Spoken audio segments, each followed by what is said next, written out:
Very good morning students. जैसे आपको पता है हम इलेक्ट्रोमैग्नेटिक इंडक्शन प्रोसेस कर रहे थे, तो उसके लिए आज हम एक और एक्टिविटी करते हैं जिससे हमें और अच्छे से कंफर्म हो जाए भी क्या होता है इलेक्ट्रोमैग्नेटिक इंडक्शन। कल वाले लेक्चर के अंदर हमने क्या किया था, एक बार मैग्नेट ली थी और हमने एक कोयल ली थी। जैसे हम उस बार मैग्नेट को उस कोयल के पास लेके आते हैं, दूर करते हैं, तो उस जो कोयल थी उसके अंदर गैल्वेनोमीटर है उसमें मोशन स्टार्ट हो जाती थी। मींस कंफर्म हो रहा था हमें भी वहाँ पे करंट है। अब हमने क्या किया, एक कोयल ये ले ली और एक कोयल ये ले ली। जो हमारा मैग्नेट था उसको हमने रिप्लेस कर दिया सेकेंड कोयल से। तो मैं इसकी कंस्ट्रक्शन आपको एक्सप्लेन कर रही हूँ। हमने क्या कर लिया, कॉपर वायर की बहुत सारे टर्न्स ले ली, ओके, उसको एक बैटरी से और एक की से कनेक्ट कर दिया। दूसरी कॉइल के अंदर में हमने क्या ले रखा है, कॉपर वायर की टर्न्स ले रखी है और उसको कनेक्शन कर दिया हमने गैल्वेनोमीटर से। और ये हमारा है नॉन कंडक्टिंग सिलेंडर। उसको नॉन कंडक्टिंग सिलेंडर के अंदर हमने के ऊपर हमने उसको फिट किया, अंदर नहीं उसके ऊपर फिट किया है। नॉन कंडक्टिंग हम इस वजह से ले रहे हैं, यदि कंडक्टिंग होता तो उसकी वजह से भी, सिलेंडर की वजह से भी करंट काउंट होता, तो फिर हमें कंफर्म नहीं हो पाता कि भाई करंट हमारा सर्किट के अंदर इंड्यूस हुआ है या नहीं हुआ।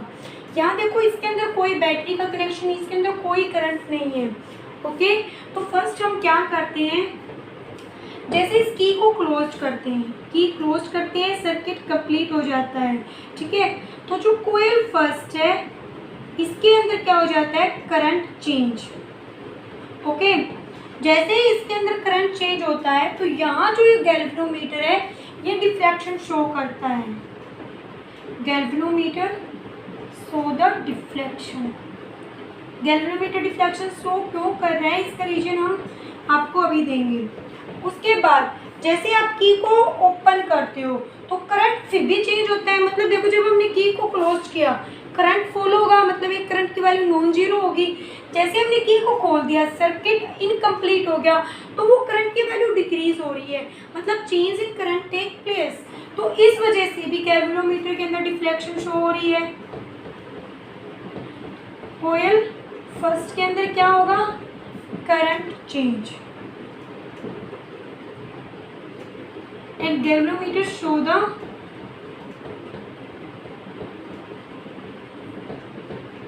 the deflection but in opposite direction। जो पहले हो रही थी ना उससे अपोजिट डायरेक्शन। तो इसका मतलब यदि कोयल फर्स्ट में करंट का चेंज होगा तो आपका गैल्वेनोमीटर जो सेकंड कोयल के अंदर है वो आपको डिफ्लेक्शन शो करेगा। तो यहाँ से हम कंफर्म होते हैं कि तब इसका मतलब सेकेंडरी कोयल में क्या होगा, आपका करंट इंड्यूस होगा। तो यहाँ से हम लिखेंगे if the current is change, चाहे हम उसको स्टार्ट करें या हम स्टॉप करें,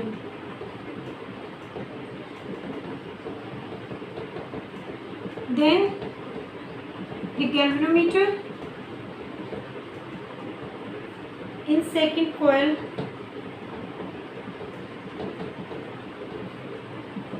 show the deflection। तब वो डिफ्लेक्शन को आपका शो करेगा, means induce current is present in coil second. तो जिसके अंदर करंट इंड्यूस हुआ है उसको हम बोलेंगे सेकेंडरी कोयल, और जिसके अंदर पहले से करंट चेंज हो रहा है उसको हम बोलेंगे प्राइमरी कोयल। तो ऐसा क्यों होता है, क्योंकि देखो जैसे यहाँ पे हम बैटरी को कनेक्ट करते हैं, बैटरी तो कनेक्ट है, करंट फॉलो होगा, जिसकी वजह से क्या होगा, इसका मैग्नेटिक फील्ड चेंज हो जाएगा। इसका मैग्नेटिक फील्ड चेंज होगा क्योंकि एक ही सिलेंडर के अलोंग है, तो इसके साथ एसोसिएटेड मैग्नेटिक फील्ड भी चेंज होगा। तो उस मैग्नेटिक फील्ड के चेंज की वजह से यहाँ पे हमारा एक करंट इंड्यूस हो जाता है, ओके। तो उस प्रोसेस को, इस टाइप का जो करंट आपका इंड्यूस हुआ है मैग्नेटिक फील्ड के चेंज होने से, उस प्रोसेस को हम बोलेंगे इलेक्ट्रोमैग्नेटिक प्रोसेस। तो हम यहाँ लिखेंगे when the current in first coil change then the magnetic field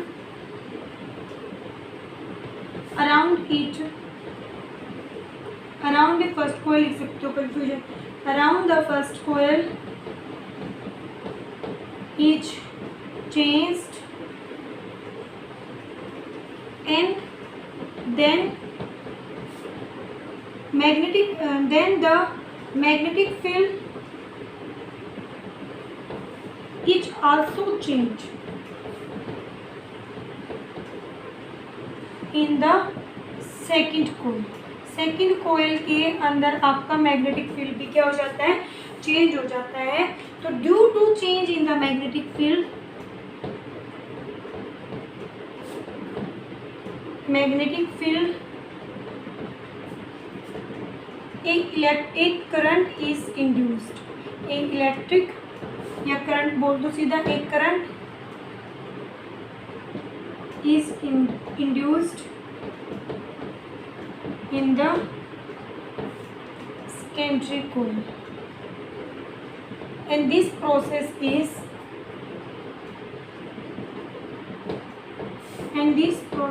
is known as electromagnetic induction. देखो यहाँ पे ये नाम क्यों दिया है, इंडक्शन मतलब जो दूसरे के इन्फ्लुएंस से करंट प्रोड्यूस हुआ है. इलेक्ट्रो करंट आपकी इलेक्ट्रिक प्रॉपर्टी है, मैग्नेटिक के चेंज होने से आपका करंट इंड्यूस हुआ है. तो यहाँ से आप बोल सकते हो current induced by changing the magnetic field. Okay, तो ये प्रोसेस आपकी इलेक्ट्रोमैग्नेटिक इंडक्शन होती है. तो अब हम देखो करंट को कैसे कैसे प्रोड्यूस कर सकते हैं. या तो आप कोयल को किसी मैग्नेटिक फील्ड के अंदर मूव करवा लो. ओके, हमने इस एक्टिविटी के ड्यूरिंग हमने मतलब ऑब्जर्वेशन की है कि कैसे कैसे हम करंट को प्रोड्यूस कर सकते हैं. तो फर्स्ट आप क्या करोगे, if we move the coil in the magnetic field, मतलब किसी मैग्नेटिक फील्ड के अंदर आप कोयल को मूव करवा लो. एग्जाम्पल ऐसे, और यदि आपकी कोयल, मान लो ये आपकी कोयल ले ली मैंने, ठीक है, समझने के लिए, और मैग्नेटिक फील्ड ऐसे है. तो यहाँ देखो, और आपकी कोयल इस डायरेक्शन में मूव करे, ये आपकी डायरेक्शन क्या दे दी मैंने, मैग्नेटिक फील्ड की, और इसकी क्या है, मोशन ऑफ द कोयल इस डायरेक्शन में हो. तो उस केस के अंदर भी आपका करंट प्रोड्यूस होगा. और मैक्सिमम करंट कब प्रोड्यूस होगा, जब magnetic field is perpendicular to the motion of the coil. या फिर इलेक्ट्रोमैग्नेटिक इंडक्शन प्रोसेस से कर लो जो हमने अभी की है, भी मैग्नेटिक फील्ड को चेंज कर दो. उसकी वजह से भी देखो, यहाँ कोयल को हमने मूव नहीं किया, वो फिक्स्ड है, लेकिन मैग्नेटिक फील्ड चेंज हो रहा है. यदि मैग्नेटिक फील्ड यहाँ पे चेंज नहीं होता तब करंट प्रोड्यूस नहीं होता. ठीक है, अब इंड्यूस करंट की डायरेक्शन आपको कैसे देखनी है, फ्लेमिंग राइट हैंड रूल से. इंड्यूस करंट की direction, the direction of induced current is given by right Fleming लिखना जरूरी है, Fleming राइट हैंड रूल. इसमें क्या होगा, फर्स्ट थंब आपको क्या देगा, डायरेक्शन ऑफ मोशन, या आप करंट भी बोल सकते हो, करंट नहीं, direction of motion, velocity. Second is the, आपके जो ये फिंगर है राइट हैंड करोगे ऐसे, तो थंब आपको देगा direction of motion, this gives the direction of magnetic field, and the four finger gives the, middle finger gives the direction of the induced current. Middle finger direction of magnetic field, and third is four finger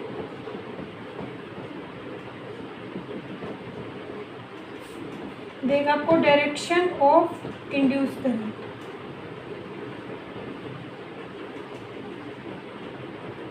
okay